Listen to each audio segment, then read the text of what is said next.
Welcome to the Kill Count, where we tally up the victims in all our favorite horror movies. I'm Zoran's slightly different Glasses Gavoyich, with one more stretch of episodes until James returns next month. Until he does, I'll be covering the much-requested Critters franchise, starting with the original from 1986. Critters is another franchise that I absolutely love. It's a finely balanced mix of horror and comedy that echoes Tremors in a lot of ways. In fact, the production was very similar as well, with a bunch of young, hungry filmmakers who became as close as the family in the film. We were like the little engine that could. It was great fun. Everybody was working as a tight-knit unit. Many people lump Critters into the Gremlins ripoff films like Munchies, Ghoulies, or Hobgoblins. Oh my. But Critters actually originated 2 years before Gremlins was released. It was written by then 19-year-old Brian Dominic Muir, who went by his middle name just for this movie. Dominic kind of sounds like an asshole. Muir had worked various jobs for low-budget God King Roger Corman, who was originally going to produce Critters, no doubt up to his usual standards. A chance meeting with Bob Shaye moved Critters over to New Line Cinema, with an increased budget of $2 million. Plenty more than Corman would have spent. This first film is the only Critters Muir was involved in, and sadly, he passed away in 2010. 48 years old, but he kind of left a big mark on a lot of people. Barry Opper was brought on as producer, having worked on an earlier film named Android with Muir, but much to Muir's chagrin, he would not go on to direct. Came down to a coin toss, and Brian lost the coin toss. Instead, the job went to Stephen Herrick, an editor for Roger Corman, who would later go on to direct a personal favorite of mine, Don't Tell Mom the Babysitter's Dead. I wish I could kill count that movie. Actually, I don't see James around, so... One babysitter! Done! Critters includes some amazing actors as well, like Scream Queens Dee Wallace and Lynn Shay, as well as a young Billy Zane in his first speaking role. I wonder why you never talked before. I'm allergic. And I'm allergic to death. It makes me break out in hives. I don't die, oddly.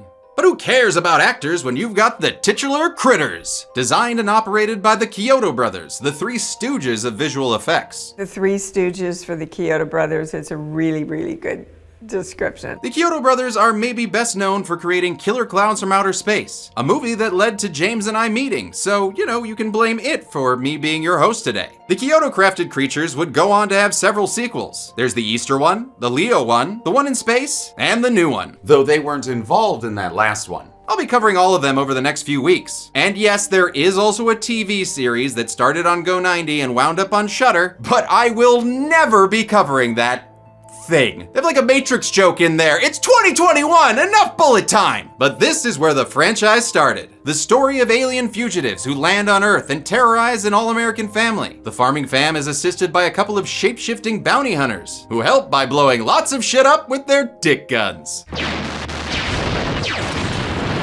What follows is a funny, terrifying, heartwarming, well-acted story that definitely doesn't bite. How many jokes can I come up with without... I'm sorry, those trumpets? I want to know where those are coming from. It's the Spoonful Pimpernel! Ha ha! Stir me! He's a legendary hero that travels the land rescuing people's breakfast with the help of today's sponsor, Magic Spoon. But what are you doing here? I already love how Magic Spoon's reinvented cereal by offering high-protein, grain-free cereal with 0 grams of sugar. So I'm telling you, I don't need rescuing. Right you are, my boy. That's why I'm here to recruit you into the League of the Spoonful Pimpernels. You see, we need dedicated magic munchers like yourself to spread the word further than one impeccably dressed breakfast vigilante could dream. I would be honored. Do you want me to talk about the build your own bundle option where you can pick from all 11 of Magic Spoon's amazing flavors like honey nut or peanut butter or fruity? Young Zorenia, I want you to speak from the heart. Tell me, what's your favorite cereal flavor? Cocoa and peanut butter. Well, what about your favorite cereal bar flavor? Cocoa and peanut butter. Consistent. I like it. Well, I must be off, but before I go to officially induct you into the league, I present you this ring. Wow. You know what? Sorry, can we take a second? Ben, what does the Scarlet Pimpernel have to do with Critters? Terrence Mann plays Ugg in this and was also in the original cast of Broadway's The Scarlet Pimpernel. Whew. I thought my references were obscure. Yours are worse. Anyway, you can become a Magic Muncher yourself by clicking the link below or scanning the QR code. And make sure to use code DEADMEATJAMES for $5 off your order today. How many jokes can I come up with about balls in this franchise? Let's find out and get to the testicles. Oh, that's one. The movie begins in space. This maximum security Balcatraz is expecting 8 new prisoners, but they were supposed to have 10. Well, we did have 10 at one time, but the Krites were eating everything in sight. We had to kill 2 of them to make the food last longer. But we never met them, and that was before the movie, so they don't count. They pull a Michael Schofield and break out. Ooh, what's the damage report? 2 dead and 3 wounded, sir. Now, since we do see the explosion, guess we're starting things off with a couple off-screen space-talities. The prisoners steal a ship and escape like they were Stitch evading Captain Gantu. This forces old man Bib Fortuna to call in the bounty hunters. But not Bosk and Dengar. It's Ugg and Lee. You get it? Ugg, Lee, huh? Right? Because they don't look good. You know, that's writing. They have a less nipply Batman suiting up montage, then arrive to take on the job of killing the creatures known as Krites. Krites. You know, that isn't very marketable. Maybe we could just call them something like Title Card! Or Critters. Critters works too. The bounty hunters head to Earth and tune into the Mojo-verse to help pass the time. This planet primer shows them Earth is violent. Like, super violent. Wow, baby murders, really? Maybe advertise some of our good stuff, like Paddington 2. Yeah, that's right, you hard stare those writers. One good thing they find is a music video starring a rock star named Johnny Steele. This song, Power of the Night, was written by Barry Opper's good friend Richie Vedder and actor Terrence Mann, who plays Johnny Steele.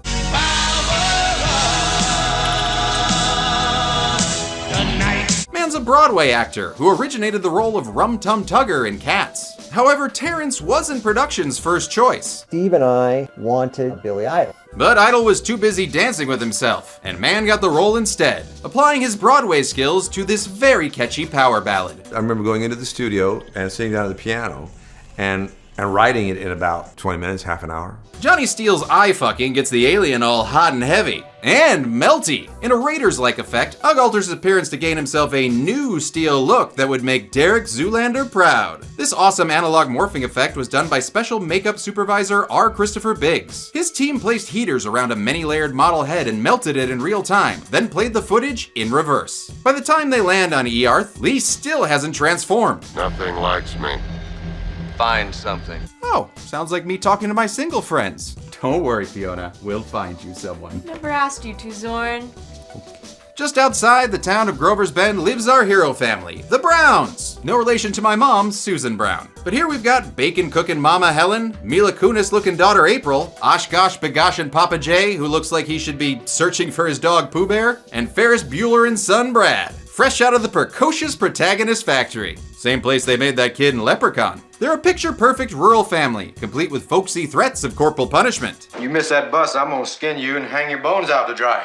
Damn, Jay, maybe load less honey into your mason jar full of coffee, you fucking weirdo. Jay's played by Billy Greenbush, previously seen on the Kill Count stupidly impaling himself in Jason Goes to Hell. He's keeping this farm together with the help of hired hand Charlie, a former high school baseball star turned drunken conspiracy nut. Oh sure, let him watch over your kid while, he blows up a Y-wing like he's working at ILM. Charlie's played by Don Keith Opper, brother of this movie's producer Barry Opper. And I hope you like him, cause he's basically our Burt Gummer of this franchise. Dad's working on the car when a new ride shows up, all the way from New York City. I'm sorry, this movie takes place in Kansas. Did this guy drive 1,300 miles to get to first base? Well, this eager dater is Steve Allott. Yeah, you like that, D. Wallace? Played in ponytailed perfection by 19-year-old Billy Zane. Steve here wants to make a good impression on April's dad, so he goes in for a handshake, only to get the finger. Cheer up, man, there's always dinner. Well, we should get going. Never mind! April and Steve head out for the night, meaning they drive about 5 feet so they can go barnicate. Well, as if horny teens ain't enough trouble though, there are other kids upstairs putting a few household chemicals into the proper proportions. Brad here is played by Scott Grimes, best known as the voice of Steve Smith in American Dad. He sneaks out of his bedroom window while his mom and the movie get distracted by Johnny Steele again. Whoa, hey, I think Helen's sexuality just got awakened right there. Jay, where are you? Nearby, this toaster of a spaceship lands and causes a ruckus that makes April think she's lost her virginity. The Earth moved. Already? Or maybe you just hit an iceberg. Don't tell Rose. Turns out the Krites have landed, and it's before midnight, so they're looking for some... The Krites are voiced by the endless IMDb page of voice actor Corey Burton, who I know most from playing Dale on Rescue Rangers and Count Dooku in Clone Wars. To create the critter language, he used a combination of Japanese rhythms and junior high French. Of course, to eat in French is manger. The faces had those teeth, so I couldn't make an M sound. I just said, ange. Jay and Brad go to investigate and stumble upon the remnants of a critter's mouffe. What happened to him? I don't know. Without my gun, I don't want to find out. Honestly, I love seeing sensible characters in horror movies, even if on the way back home they pass a glowing spaceship that I'm pretty sure they would have seen from that distance. No? Don't see it? Alright, get your eyes checked. Across the way, Deputy Jeff Barnes is on a patrol when those Tremors PAs find new work rolling critter balls across the road. It causes him to crash, and when he gets out of the car, he's shot in the leg with a porcupine quill. Barnes then screams at the camera before politely scooting himself onto the count. Back at the farm, Helen sees a creepy pair of red eyes outside the window. Oh, get that creature some Visine. Though they're not as creepy as her scare-grabbing husband. Scared the hell out of me. Oh. I'm sorry, forgive me. Rule 1 of a good marriage, always admit fault. Soren, did you mix up the minutes and seconds in the Dude Bro kill count? Yes. Yes, I did. I still love you. I still love you too, honey. That was my wife. Helen is played by America's mom of the 80s, Dee Wallace. And this was the first time she was credited as Dee Wallace Stone. We've seen her on the kill count in Rob Zombie's Halloween and Cujo, in which she co-starred with her stone-providing husband, Christopher Stone. As always, she's one of this film's strongest assets. She's acting as if she's in a better movie than it is. Jay tries to call the sheriff, but someone's cut the phone line. Honestly, who are we gonna call anyway? You're already a pinbuster. Oh, and now they cut the power too? I tell you, these critters are smart. They're too damn smart. Unlike Jay, who throws away his sensible notions from earlier and goes to the cellar to investigate. Oh, hey, I see something on the shelf over there. You know, you should probably grab a stick or maybe, oh, your hand? Oh, come on, don't!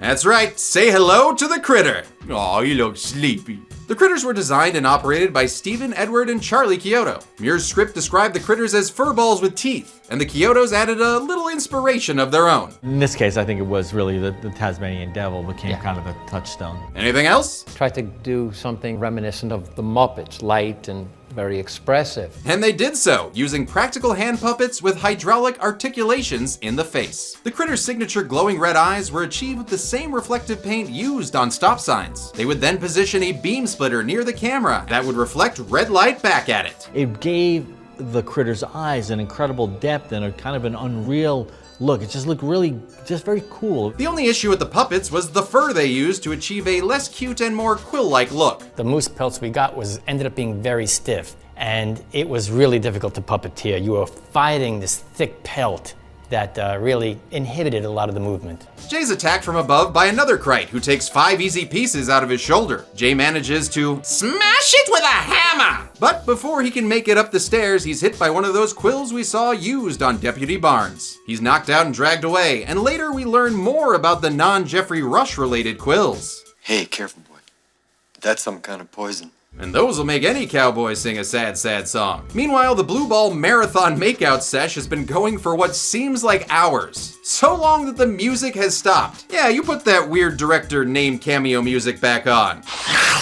Oh damn! Yeah, can't get to second base without those fingers. Also, I think it's supposed to seem like they were bitten off, but Zane is totally just curling them up there. A second critter appears and goes for a little belly Zane. April tries to fight it off Baghead Jason style, but it's no use. As we say via con diablos to the other collector. This kill was actually much more violent in the original cut. We spent hours shoving a critter into a bloody Billy Zane stomach. I must have shot 20 minutes of him getting devoured, and it ended up just being one close-up of his face. I guess that original cut is just known as a phantom edit. Not you. April's screams bring the family running. Oh, wait, I guess just Brad? Cool. Oh, and is that critter fucking that fence? Cool, cool, cool. Brad heads up to the loft to find his sister's pitchfork festival gone horribly wrong. He lights one of his fireworks and tosses it with precision at the critter, who then eats it, causing a Looney Tunes explosion that ends with him falling over dead like Vicini in a battle of wits. And just like with Tremors, I'm going to count the critter deaths on a special bounty board, which is something I totally won't regret once I get to Critters 2. Oh, good.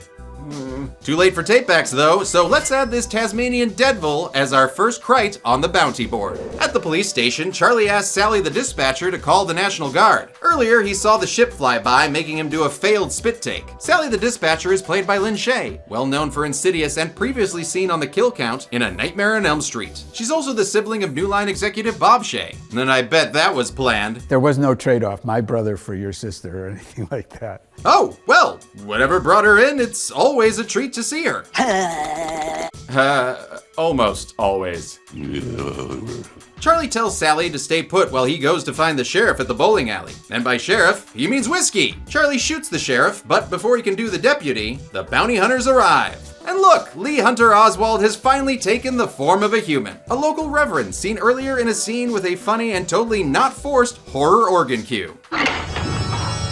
Nice work, Chet Jackson's great-grandma. The bounty hunters are looking for Krites. Who are they? Some new team? No. Kevin Pollak here is a fan of the Cisco Giants. And he gets so upset he changes his face yet again, this time to Charlie. Not sure what the undulating breast shot was about, and also I'm not sure if they kill these guys and all this off-screen gunfire. We don't see any bodies, but it feels like they were killed. Yes, James, quick question. Can we count kills based on, a feeling? Zoran, I told you I'm in London, man. If you call me again, I'm gonna slap you. Take that as a no. This Saturday, it's time for Pinnapalooza at the Grover's Bend Impeccable. All the greats will be there. Honey Boy, Almost Ditka, and the legally covered by fair use parody law, Inbusters.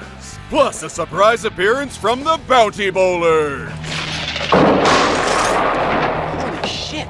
So get your tickets to the Grover's Bend Pinnapalooza. It's right up your alley. Back at the farm, Jay praises his wife's gift of a gun rack for his many guns. He then uses one of them to ignore her. Yeah, but we should just stay here.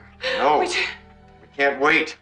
Man, sometimes this family treats Helen like she's an invisible mom. Thank you for the lovely breakfast you prepared, Mother.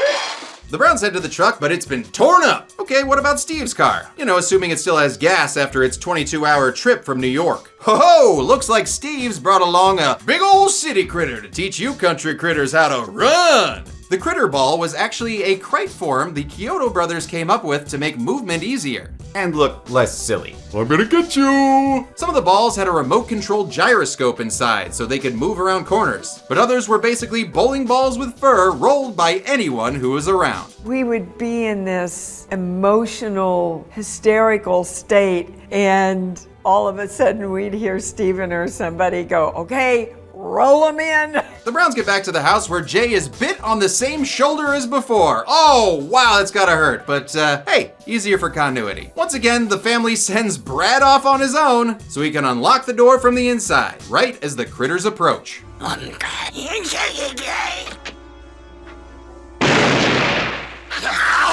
Yes, we knew you weren't helpless, Helen. But, you didn't leave much for your boyfriend Johnny Bartlett to carve a number into. I also love this subtitle joke, which almost didn't make it into the movie since New Line head Bob Shay didn't want Critters subtitles. Director Stephen Herrick secretly added this one subtitle to a test screening, and the audience just erupted. You couldn't hear the dialogue for 2 minutes at least. After the screening, Bob Shay comes in and says, okay, all right, how do we get more subtitles into the movie? With Jay laid out, Helen takes over as head of the family. Why don't you go check the windows? I already did. We'll check them again! Oh man, wow. Honestly, I love that breaking down moment from Dee, followed by a heartfelt hug. Oh, it's nice to see some realistic family dynamics in a horror movie. Well, aside from the Buckners. The critters don't want to miss out on Family Fun Day, so one prepares for a very scary Kritemas, which happens to be the name of the treatment for a Critters Christmas movie I wrote with Dude Bro director Michael Rousselet. If only I could get a meeting with those Warner brothers. Or their sister Dot. But Santa Krite was just a red Christmas herring, and the real attack hits Helen with some porcupoison. As Helen yawns, April flips the bitch of a couch, trapping the critter underneath. Two more unexpected dinner guests make the family send their child once again into danger to get the shotgun. He takes aim at the couch Krite only to slip and shoot his biggest fan, which lands on the critter, killing it not with a bang, but a sad widow whimper.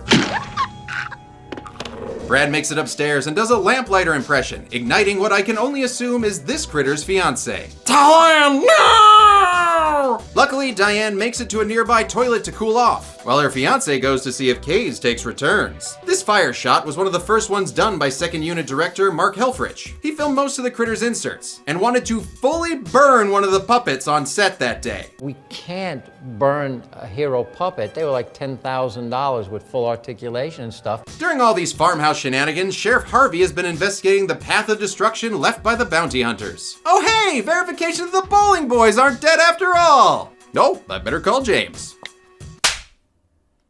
How?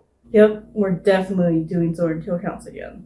Harvey is played by M. Emmett Walsh, known for Blade Runner and less known for this 5-second film short where he eats soup. Kill count champions, ladies and gentlemen. Curly Sal reports shots fired at the old Brown place, so Harvey the Wonder Sheriffster heads over there. Brad isn't a doctor at Cook County General yet, so he volunteers to go elsewhere for help. Absolutely not. Really? You've been sending him into tons of dangerous situations and now you draw the line. Just let the kid ride his bike for help. All right. Oh shit. Can this movie hear me?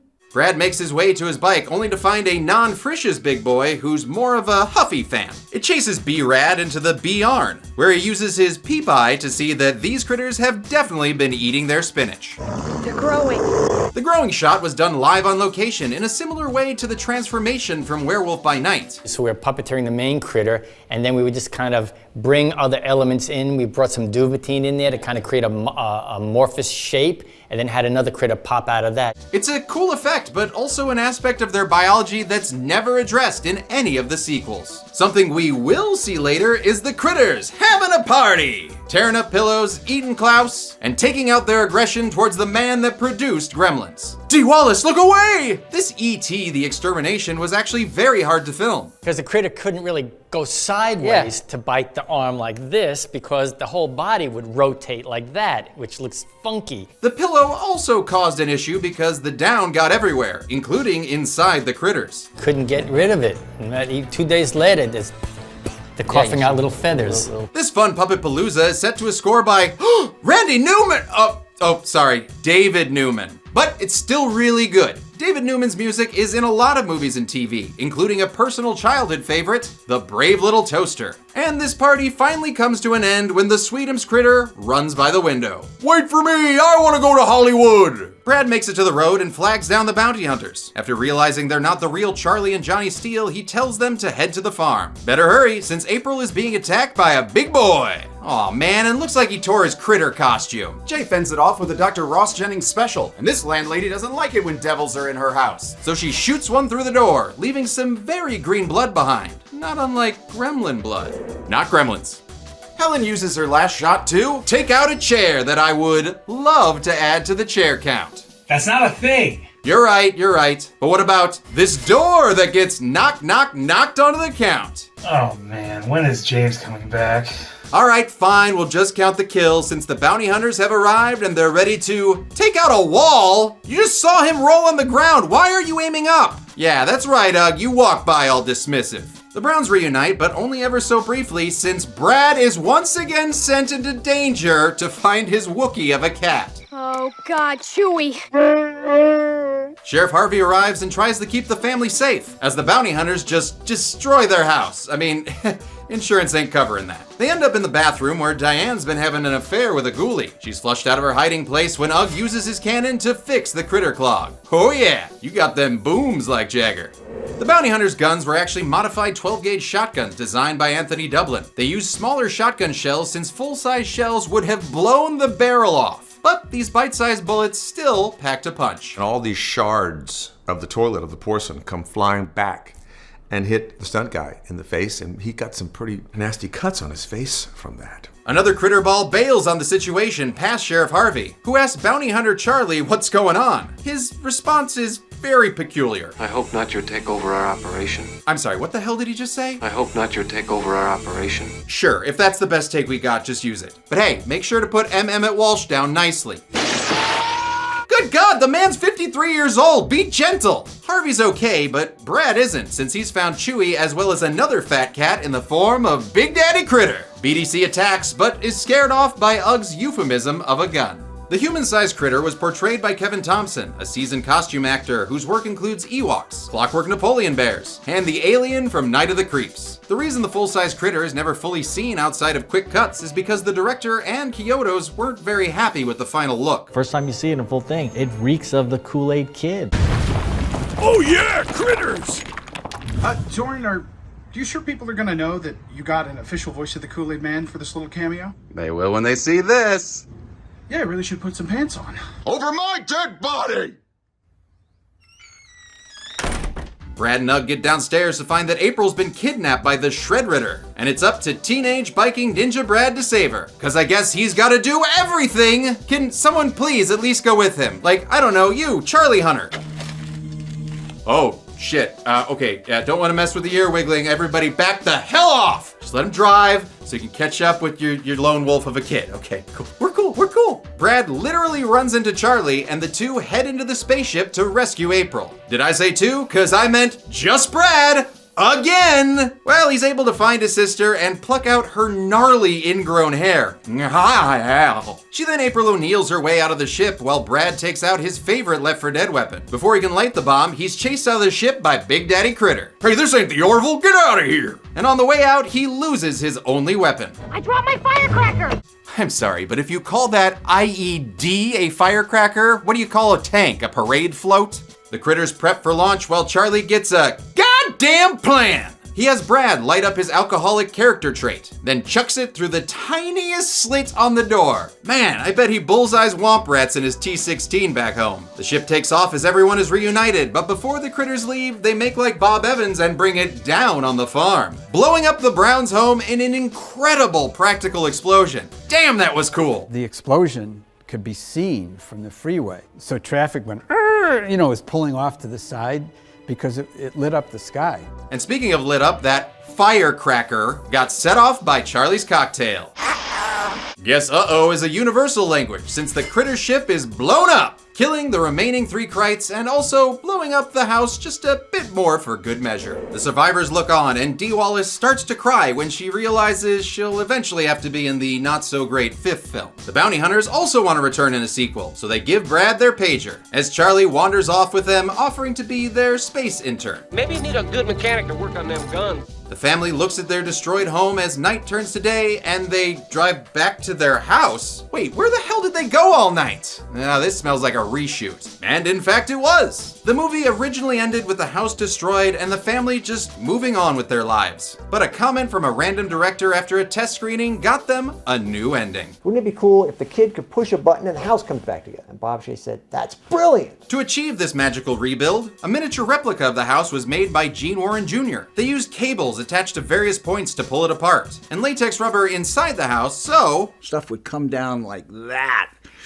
And so when it went back up, it grew back up like that, and so it didn't really look that reverse printed. To add to the nonsensical nature, the bounty hunters give a farewell Blue Angels fly-off. Seriously, why the hell are they just flying off now? What were they doing all night? Maybe each other.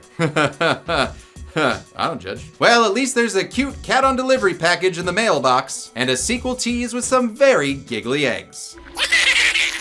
How many people were devoured by the night of the critters? Let's find out and get to the number. Leave the cat on me, you fucking flannel. Whee! Cannonball! Well, let's do this. 4 people or aliens died in critters. 2 men and 2 unknown, giving us a chart that leaves me hungry. The run time of 86 minutes will give us a kill on average every 21.5 minutes. As for the bounty board, we can add 8 critters, 2 for Helen, 5 for Brad, and only 1 for the bounty hunters, giving us a critter kill on average every 10.75 minutes. Boo! Huh? Oh, fuck. That one doesn't go on the count. I'll give the golden chainsaw for coolest kill to Steve, even though it could have been cooler without the cuts made to make this PG-13. I mean, seriously, having your stomach eaten out is something usually reserved for Scottish sheep. Dull machete for lamest kill goes to the 2 off-screen kills for the space warden people alien thing. I don't know what they were, we never got to meet them, and I bet they were real nice too. And the new Bounty Booty Award for best critter kill goes to the critter that doubted the awesomeness of D. Wallace's stone cold killer instincts. It was messy and genuinely hilarious. And that's it. Critters came out in 1986 and did well enough to spawn another theatrical sequel. I'll be covering that next week, but until then, I'm a man who owns an original sketch by Charlie Chiodo of a critter, and this has been The Kill Count. Thanks for watching!